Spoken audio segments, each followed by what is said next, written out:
Algorithm design and problem solving, computational thinking skills, decomposition. What is a computer system? Computer systems will include the computer along with any software and peripheral devices that are necessary to make computer function. Every computer system, for example, requires an operating system. First of all, let's see top-down design. Under top-down design, you can see this diagram.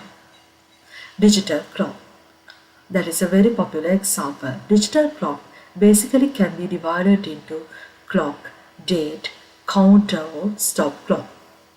Clock can be further divided into hour, minute and second.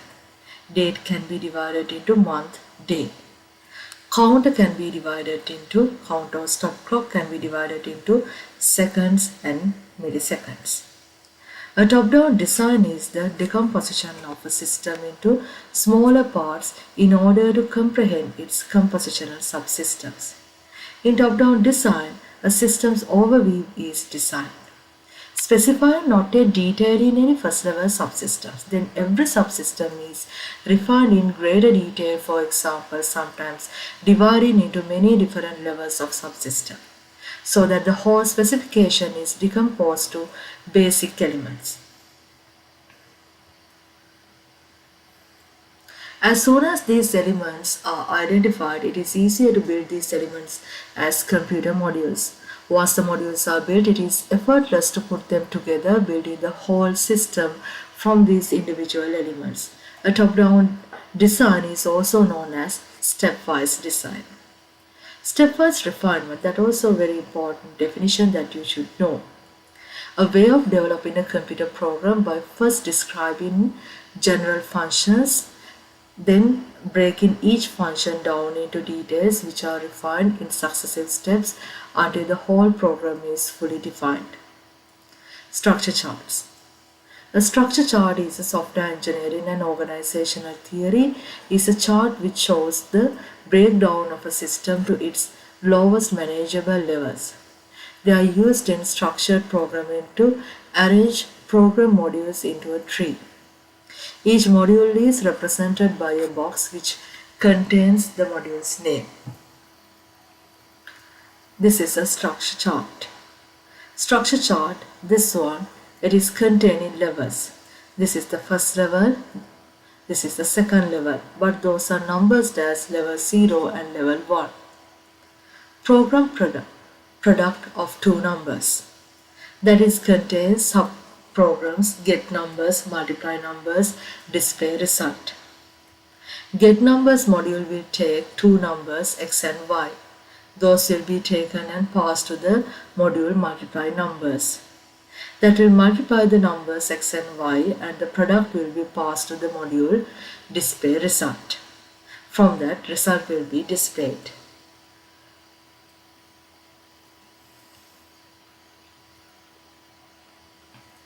What is a subroutine?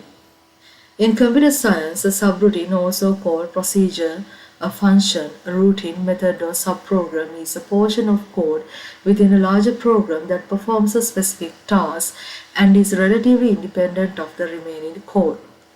What is a library routine? Library routine is a code that is tested and used by programmers for a longer period of time. Therefore, there are no errors, so there will be very less errors. Most of the time there are no errors. With fewer changes we can use library routines. A library routine is a debugged, previously tested program, block of code, subroutine, procedure, function, etc., often designed to handle commonly occurring problems or tasks. Library routines are stored in a program library and given names. This allows them to be called into immediate use when needed, even from other programs.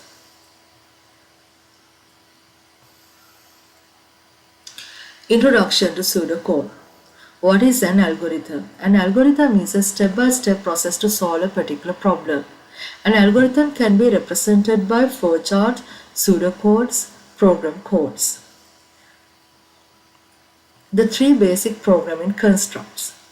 Programs are designed using common built-in blocks. These building blocks known as programming constructs form the basis for all programs. There are three basic building blocks to consider: sequence, selection, iteration. Sequence is the order in which instructions occur and are processed. Selection determines which path the program takes when it is running. Iteration is the repeated execution of a section of code when a program is running. There are three types of iteration. Those are count control loop known as for loop, precondition loop known as while loop, postcondition loop known as repeat loop. All programs use one or more of these constructs. The longer and more complex the program, the more these constructs will be used repeatedly. Mobile sequence. Example 1. Following flowchart shows a sequence of statements. Sequence simply means processing a set of statements one after other without having conditions or loops.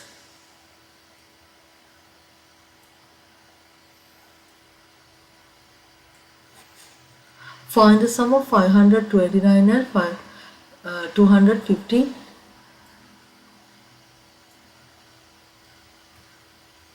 Look at this flowchart. Start, read A, read B, calculate sum as A plus B, then print sum, then end the process. That is known as find the sum of 529 and 256. There, we start the process. We read A, that means we assign the value 529 to the variable A, 256 to the variable B. Then, this is one example only. These two values are added and stored in the variable sum. Then sum will be 785 and then we end the process. Example 2, let's move on to the next page. Similar example. Basic calculator program is to be developed that allows the user to enter in two different numbers. The software is to be added the numbers and display the result. Begin get number 1, get number 2, total equals number 1 plus number 2, display total and end the process.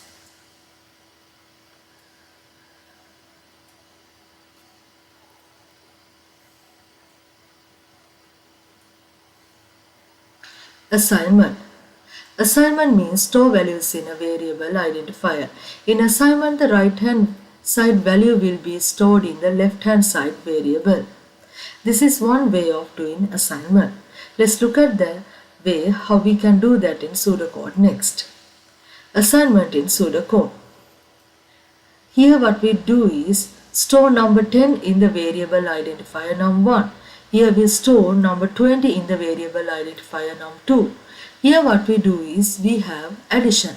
Total equals num1 plus num2. Here num1 will be added to num2. The result will be assigned to the variable total. Num3 equals to 40. For assignment sometimes exam papers use equal symbols also.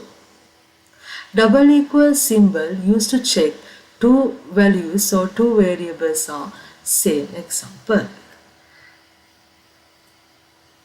Num1 equals to 50, num2 equals to 50. If num1 equals to num2, here we are using double equal.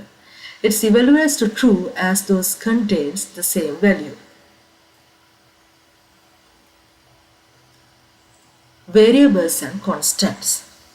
Definition of constants and variables. Constant can be defined as a fixed value which is used in algebraic expressions and equations. A constant does not change over time and has a fixed value. For example, size of a shoe or cloth or any apparel will not change at any point. In an algebraic expression, x plus y equals to 8.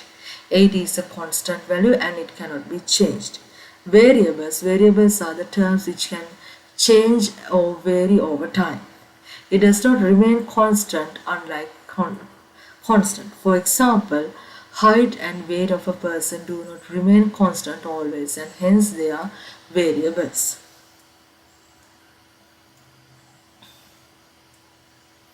Variable identifiers, a variable can store only one value at a time. When storing another value, the first value gets deleted and the second value will store there. Operators, relational operators used in pseudocode. In pseudocodes, normally we are using back arrow. In some syllabuses, we are using equal symbol also as the assignment operator. Assignment purpose can use equal symbol also. Double equal, known as equality operator, used to check two values or two variables having the same value. Less than, it checks whether left hand side value is less than to the right hand side value. Greater than symbol, it checks whether left hand side value is greater than to the right hand side value. Less than or equal, it checks whether left hand side value is less than or equal to the right hand side value. Greater than or equal, it checks whether left hand side value is greater than or equal to the right hand side value. Not equal, checks whether left hand side value is not equal to the right hand side value. Another assignment example is given here. Let's move on. So selection means, after discussing this, selection under certain conditions some steps are performed, otherwise different or no steps are performed. In order to do that, in selection we will use if statements and case of statements. We will discuss further about them in next chapters. Then repetition. Repetition means a sequence of steps is performed a number of times. This is known as iteration or looping. Many problems we try to solve with a computer involve data. The solution involves inputting data to the computer, processing the data and outputting results.